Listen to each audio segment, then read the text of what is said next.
answer them. Okay, So so yeah. slowly I'll start building tier one, the Soviets tier one. Tier one, we got the Soviets, obviously. We got the snipers. We got the scout car, and what am I missing? The Pinel battalions. So maybe Sib, you can start by explaining a bit of the sniper and how it's different from the German one.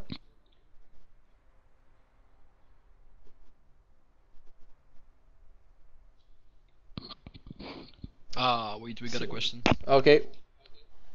So when you merge non-vetted guns with unvetted shock units, are the shock troops as gonna be effective as before the merge? Yes or no? Sib? Uh, So basically, if you merge with your conscript with a shock troop, will the shock troop be as effective?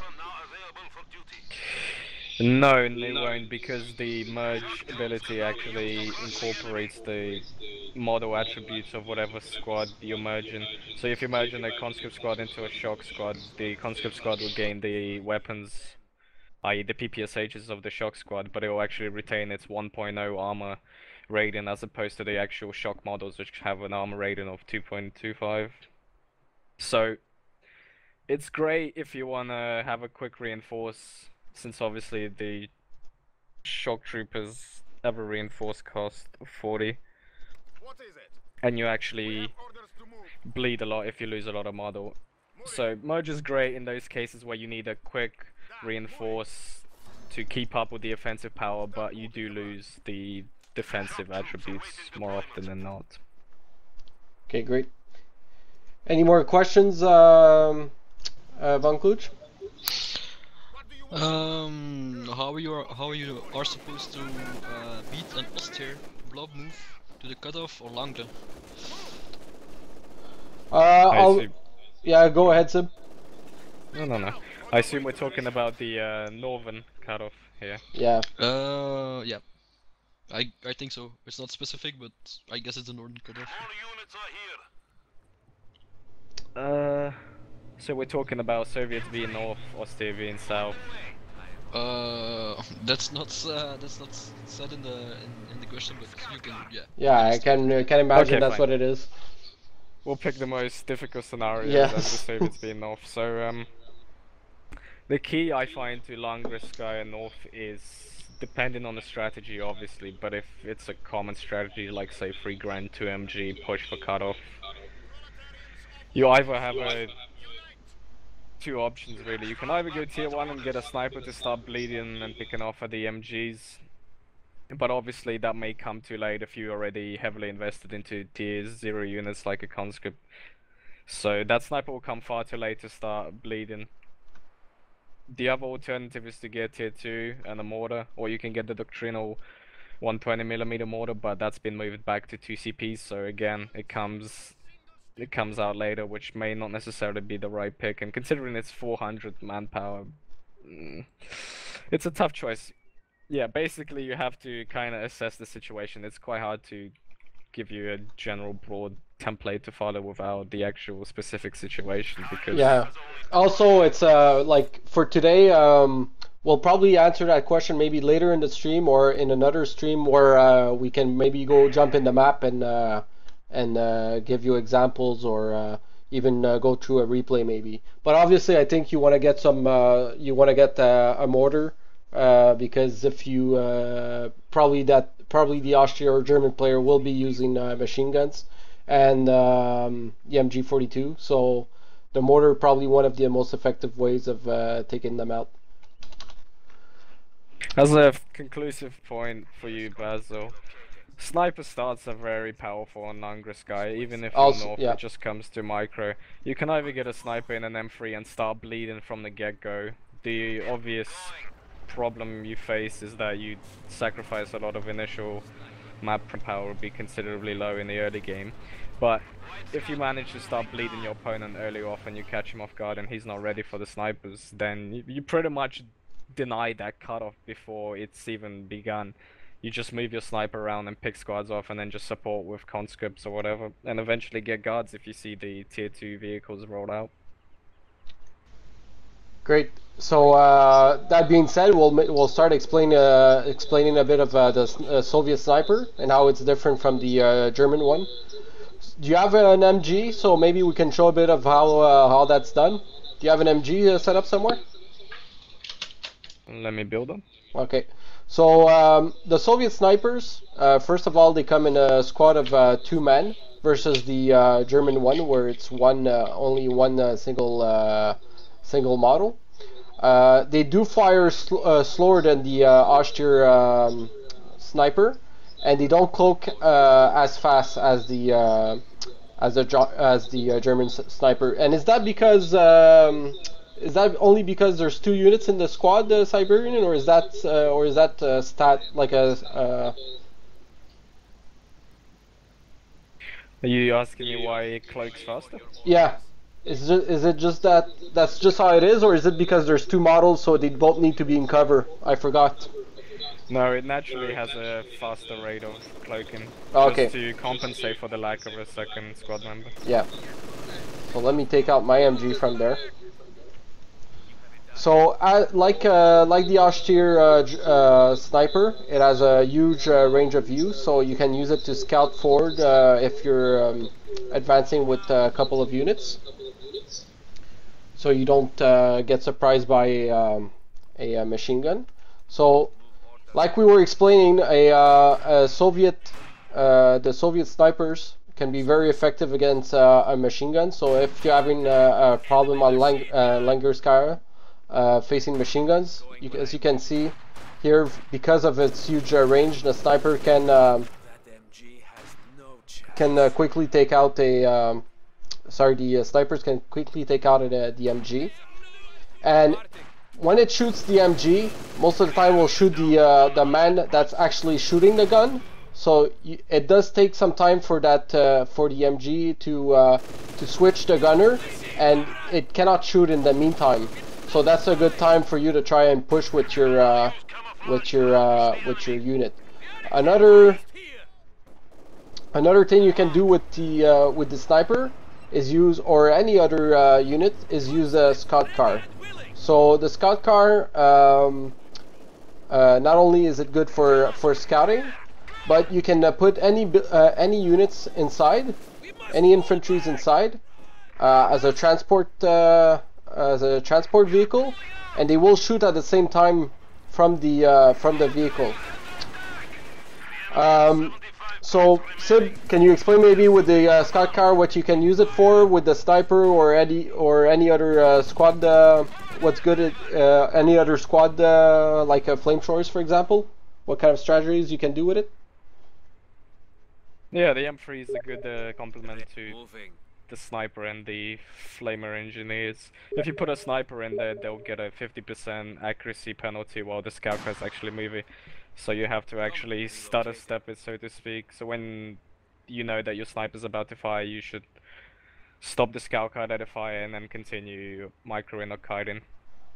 In terms of flamer engineers, they'll just automatically pick the closest target and roast them as they're driving by, so you can do drive-bys with flamer engineers a lot more commonly. 2 personal favorites of mine is sniper first, and then get in your first M3 as soon as you have the fuel for it. If you want to go down the sniper route, or if you want to go for the flamer M3s, I usually do something like 3 cons into second engineer, and then my first 60 munitions go into my flamen, worth upgrade for the engineers. And then you get 2 scout cars to complement your 2 engineers, load them up and start picking off lone squads around the map. Maybe it's a good point to notice, to say as well, that the snipers do get their, and any other infantry basically in the scout car do get their accuracy reduced, right? Sorry, can you say that again? Any infantry in the scout car do get their accuracy reduced? That's a good question, actually. Well, I know for I don't think there's a particular penalty for other infantry. You won't really notice it because it's small arms fire, so it's quite hard to notice it. Well, Either for way, it doesn't make much difference. well for the sniper, they will miss more often than not when in the scout car. Oh If I'm yeah, not. the snipers definitely get a Yeah. 50% Yeah. penalty. The other unit in the tier 1 for Soviet is the Penals, the Penals battalion. So they can be upgraded with a flamethrower. So that's so you can I captured victory points, so the game is finished. I was wondering what was going on. So let us just reload the game. Good And going, Zero. yeah, my first time I'm gonna win, or maybe the only time I'll win against you.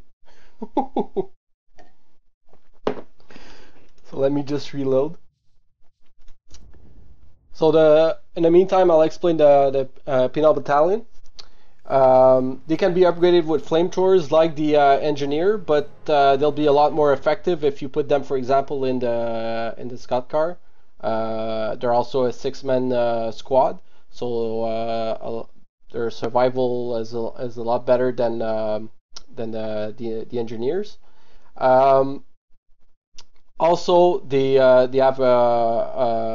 also a great squad to use from far. They have a powerful rifle, and they also have the ability to throw a demo charge. So Sib, maybe you can explain the demo charge a little bit, when to use it. Again, it has a 4-second cooldown, so you kind of have to really rely on your targets to be stationary. It's great against buildings because the opponent's squad actually has to come out of the building. Especially powerful against MGs because they have to unpack and then exit the building. So that gives you plenty of time to saturate the building. It's great if you want to load a penal squad into an M3, drive around an MG, or manage to force a retreat and then follow the squads into the enemy's base, get out, and then satchel just before they actually manage to retreat to their headquarters and they end up getting 3 squad wipes. So there's a number of different situations where the satchel is particularly powerful. You can throw it around hedges. The obvious limitation is its range is quite small and it costs 45 munitions, but the damage is significant if you actually manage to land it. Great. So as a standard opening with Soviet, or a standard rule of how to play Soviets, if you go tier 1, is to go tier 4 afterwards. With the Soviets, to get to either go tier 3 or tier 4, where you can build some vehicles or tanks rather. You need to build either tier 1 or tier 2 before. So if you go tier 1, it's maybe a good idea to go tier 4 afterwards with the SU-85. They'll be very effective if you use snipers to scout in front. And if you go tier 2, well, it's or if you plan to use T-34s, it's maybe a good idea to go tier 2 because you'll need some support from your ZIS, so your anti-tank gun. They're very effective against tanks, obviously, but I find they do more damage than the pack, and they also have the barrage ability, which we'll just show you in a second. So I'm gonna go ahead and build tier 2. Shouldn't be too long. Just gonna go capture some. Maybe in the meantime we can show an example of grenadiers fighting penals. So do you have grenadiers not too far? Yeah, come to the middle. Okay. You have your destination. Before we get too far from the whole sniper discussion, yes, there's an asymmetry. Or are we planning on discussing snipers later? Zero, so I don't... No, go ahead. Go ahead. Okay, so the obvious problem some people are facing is that you can't really counter snipe a Soviet sniper, especially when they're in an M3. You can counter snipe the first model in an M3, but there's a bug which prevents you from counter sniping the last model. So don't try and counter snipe a Soviet sniper while they're in an M3. You obviously have the advantage of a faster rate of fire and cloaking, but The way to counter snipe a Soviet sniper is actually with the Vet 1 incendiary rounds ability that you have. You obviously need to get Vet 1 before you can actually use it, but more often than not, and pretty much the majority of the time, you can get both of the sniper models in a single round because they just clump up together since they're such a small squad. But you have to be particularly careful not to be caught off guard because if a enemy sniper manages to get sights on you and counter snipes you, you obviously lose because you only have the one guy. Yes, it is very difficult right now to to counter the Soviet sniper, especially if you go with if the Soviet has two snipers. Obviously, it's a big manpower drain. Getting two Soviet snipers, which is going to cost you 720 manpower, but it is very effective if you don't get them killed. So is your grenadier still in the middle? Yep, it's by the central view. Okay, so we'll just show a fight here between a penal squad and grenadiers. So I was gonna say that the penals should win here. Well, they're just one model that was out of cover. That you saw there was two models here that was out of the cover. So this is what a bit like we were explaining in the first episode. So all the models are really independent from each other. So if they're not in the cover, if they're not physically behind cover, they're not getting that bonus from the cover. So those models will die first. But in general, this the penals here should win versus this grenadier squad, especially from this distance. And maybe just show quick the satchel charge is like Sib said. It does. I'm not sure why it's not showing. It does take 4 seconds to explode, so he has a lot of time to retreat or back off from it. So like Sib said, you wanna use the satchel charge when you know your unit, your opponent's unit is not going to be moving. For example, in MG or in a building. Van Kluge, maybe we'll take some questions now if there's any before we move up to tier 2. Engineer standing by. Starting construction. Van Kluge, I think your mic's muted. Yeah, I know. Can you just repeat the question, please? Sorry. Yeah, is there any questions from the chat before we... Yeah, I had a question from a guy who asked what's the minimum frames per second to play this game at a decent way? Sib, I think you probably have more experience than me for that question. Well, since it's RTS and it's not particularly optimized, I would be hesitant playing this game on anything lower than 45, 40 probably.